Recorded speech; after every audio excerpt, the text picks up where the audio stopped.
before, it's going to only be 3 verses that we're going to read out of here, but I just wanted us to hear what the word of the Lord is saying. All righty, amen. And it's in Isaiah chapter 51 and verse 1. He says, hearken to me, ye that follow after righteousness.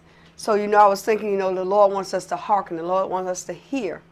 The Lord wants us to listen. The Lord wants us to be attentive.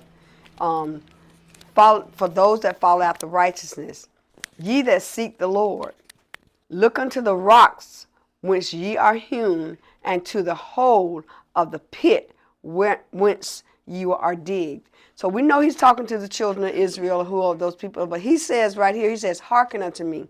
And I think that goes abroad to everybody, that we need to hearken to what the Lord is saying, whether he's speaking to you individually or is he speaking to you as a collective group. In verse 4, it says again, remember he was telling the Israelites to do this, to hearken unto me. Listen, hear what I got to say. It says, hearken unto me, my people. Are we not God's people? Amen. We may be children, but we're still children of the Lord. Amen. Okay? It says, and give ear unto me. He don't not only say hearken, he say give ear unto me. I want you to hear what I'm saying in your ear. He says, give ear unto me, O my nation, for a law shall proceed from me. And God's laws proceeded from him. They proceeded from the Lord. And I will make my judgment to the rest for the light of the people. Okay, so we see it here. And then in verse 7, this is the last one that I'm going to read. It says, he told them to hearken unto him. I know it's probably more in this particular verse, but just to hear him keep telling them to hearken to me. Y'all hear me. Listen to what I'm saying. He says, hearken unto me, ye that know righteousness.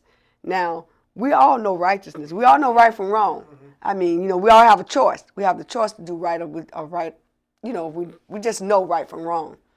The people in whose heart is my law. So when we know, if we have the Lord's law in our hearts, we're going to make the right choices. We're going to do the right thing. Whether it feels good or not, we're going to still do what is right. It says, fear ye not the reproach of men.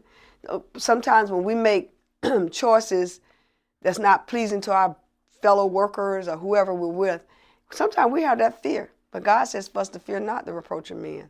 Don't worry about them, but do what's right according to what the word of the Lord says. And you'll be blessed for it. It says, neither be ye afraid of their reveling. Because people are going to talk and people are going to say things when you do something that's totally different than what they want you to do, or totally contrary to what they want you to do. They're going to talk and they're going to do those things. So when I was reading this morning, I was thinking, the Lord wants us to hear what he has to say to us, because we are the righteousness of Christ. Whether we understand that or not, we are the righteousness of Christ, because we go out into the world and we show people the difference between right and wrong. So may the Lord bless the hearers and doers of his word.